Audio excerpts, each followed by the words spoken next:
My name is Grant Thomas Lepore. I'm Director of Products and Support at GrabCat. We were acquired a few years ago by Stratasys.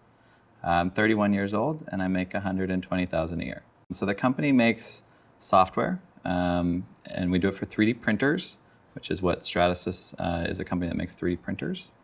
And generally the software is targeted for mechanical engineers, for people who design and develop physical products. And they use 3D printers in the development and prototyping phases of that. As Director of Products and Support, I oversee what's called product management functions and design functions, which are how you figure out what the products are actually going to do. So what the software product, what problems it's going to solve for people, where the buttons are going to be located, what the workflows are inside of the software.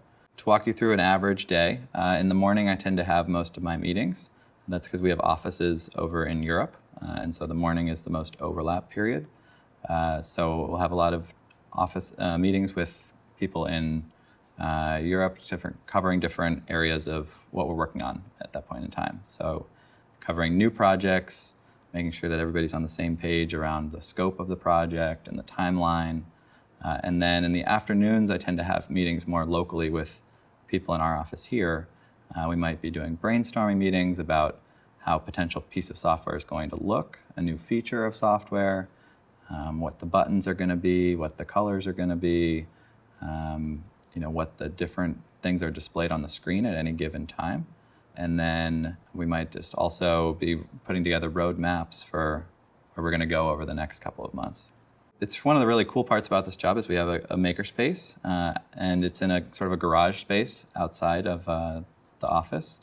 And what's great is we have a bunch of 3D printers there and other tools to help you make stuff. A big part of the job is both testing and making sure the machines and the software are working correctly. But sort of a perk of the job at the same time is that we can use it for personal projects. So if you want to make something you want to make, you can use the space to manufacture it. A recent project we had is Stratasys developing a new 3D printer. This one is particularly new sort of design, industrial design to it. It has a camera, has a bunch of sort of new and improved features versus some of their older 3D printers. And so our part of that project is to make sure that the software supports it and supports the different workflows that you might have using the printer. And so some of our responsibilities in doing that were to just test making sure printing works, to test that the camera, which was new for that printer, that you can actually view the camera in the software or in our mobile app, making sure we actually designed the interface on the printer itself. So there's a touch screen with buttons on it, and that design and making sure that is easy to use was another part of the project that we worked on. So I make $120,000 a year, roughly. And when I picked the field I wanted to go into, that wasn't really one of my primary considerations, but it was something that I thought about. I knew that the salaries were relatively good in that kind of range after a few years of working in the field. And I think that my salary is fairly typical for my position.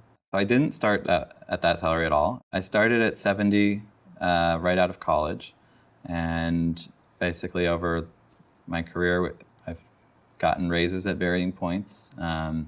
A big one is actually when you change jobs, it's usually a good opportunity to get a raise because you're coming into a new company and you can sort of negotiate on a salary as you start a new job. I think my favorite thing about my job is working with really great, intelligent people, and we're building products that get used by millions of engineers out in the world and help them. Makes their lives easier. A really good 3D printer can save you a lot of time as you're iterating the right shape of a remote control, right? If you can feel that in your hand, you can know that it's comfortable. And the 3D printer is a key to making a quick prototype of what a remote control is going to be like. So that's probably my favorite part about my job.